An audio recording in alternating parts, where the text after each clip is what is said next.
Are you finding yourself constantly caught up in some team conflict or squabble going on, and you're like wondering to yourself, like, why don't these people just get along, and why do I have to be involved in this? Can they just leave me out of this? But the truth is, as a leader in that space, you have some level of responsibility.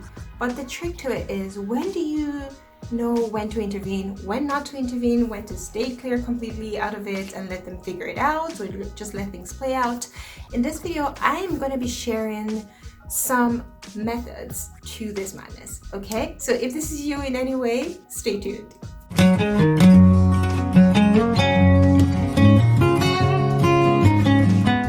Welcome to another episode on the Great Leadership Cafe. My name is Adesoa. If this is your first time coming across my YouTube channel, you're very welcome. It means that you're in search for tips and tricks on how to build your capacity as a leader.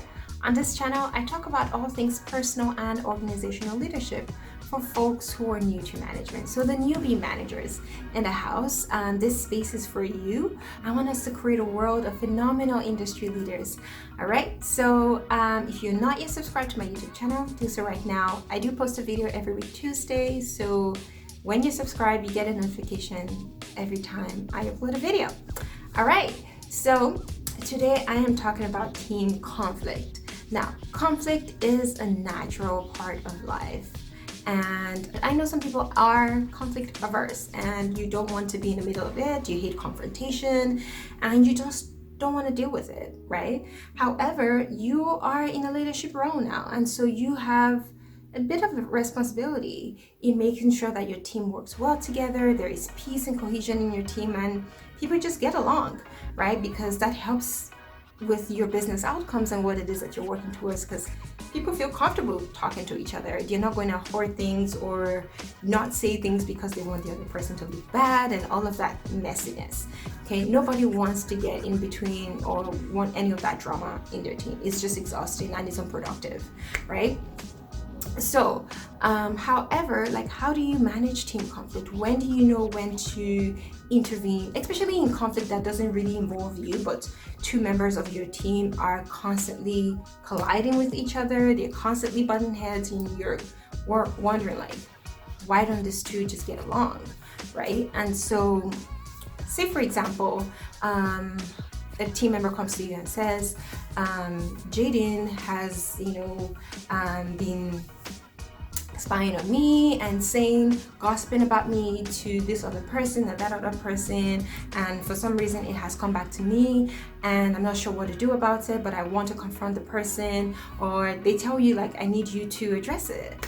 And for you, you've only heard one aspect of the story. So before you start getting in the middle of all of that, the thing that I always tell my team members and what I tell my clients is always encourage them to address it directly with the person that they have an issue with, because sometimes it's mostly just out of misunderstanding. Someone misinterpreted what was said. Okay, so it's just a matter of having a conversation. Now, it's a different thing if that person doesn't feel safe enough to approach that person to share their concern, especially if it's someone who's like a superior.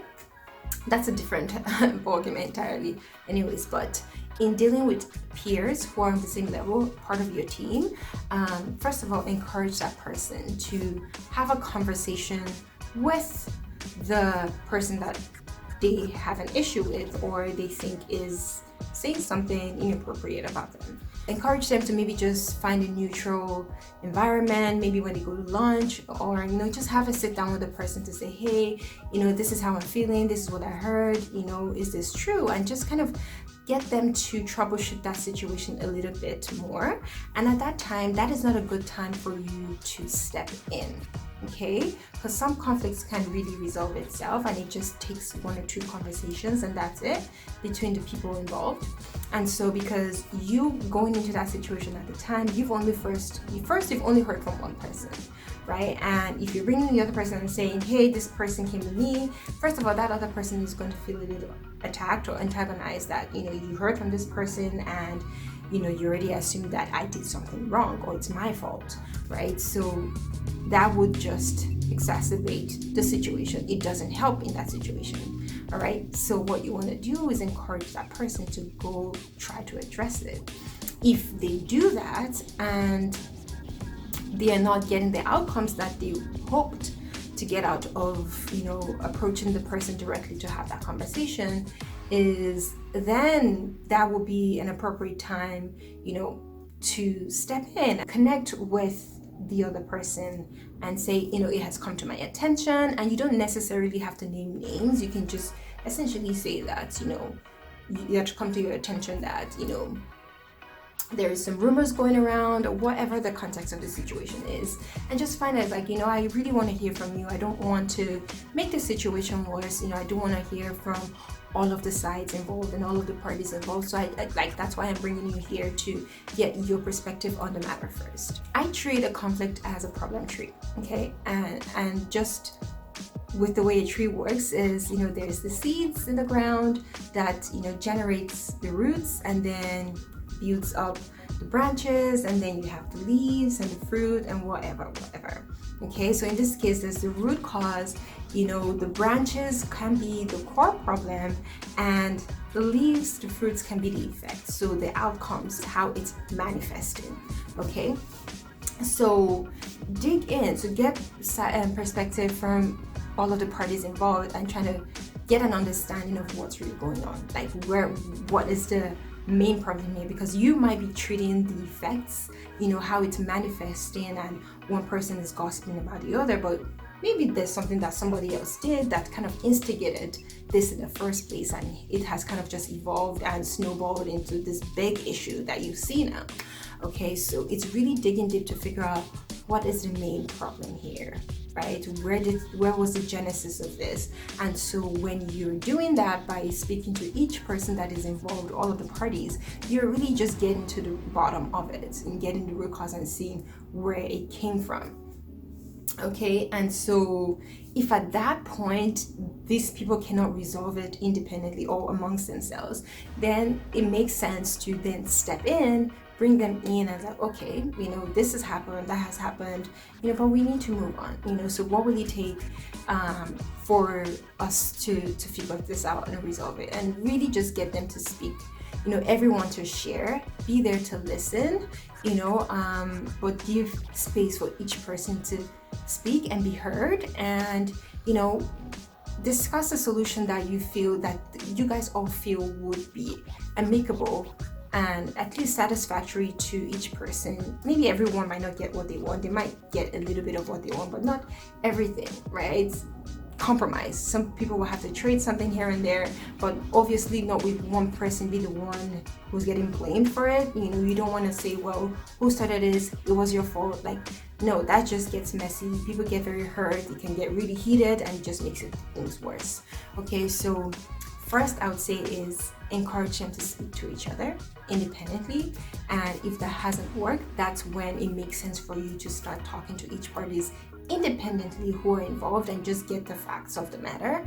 And one important thing, when it starts getting to this part where they're not able to resolve it amongst themselves, then make sure that when you start speaking to people, you're documenting that, because you want to make sure there is a record of things, that this is what this person shared with you, this is what that person shared with you, this is what this person shared with you. So at the end of the day, when you guys are coming to a resolution, it doesn't look like, based on your records, it doesn't look like you're taking one person's side over the other and not playing fair. Okay, so it's very important that you're documenting things. It doesn't mean you have to share it with anyone, but just for your own records. And if at that point you feel like, even after you have a conversation, it's really still not going anywhere, people are still displeased, or someone storms out, all of that, then you might need to take that up a notch, right? It might involve having to involve HR or whatever the higher next level of authority is within the business environment. However, it's not entirely up to you, but try to make sure that it stays within the team first, and if for any reason it cannot be resolved at that level, then obviously take it to the higher level. The other thing that I would say on this matter is keep it confidential, okay? We don't want to make a big fuss about it in the office, and it's so obvious that person A and person B are fighting and you're the mediator between all of them, and you're creating a scene and all of that. No, make sure that it's confidential. The entire team doesn't have to know when two people are having conflict, except as there's in some cases it's very visible that these two are constantly trying to bite each other's heads off, right? But in that situation, just try your best as possible to keep it confidential, right? Now, I know mediating conflict between team members can be a bit challenging. You don't want to mess up, you don't want to say the wrong thing that is just going to aggravate someone in the room, and making sure that you're getting the best possible outcomes out of that situation, okay? And so I got you.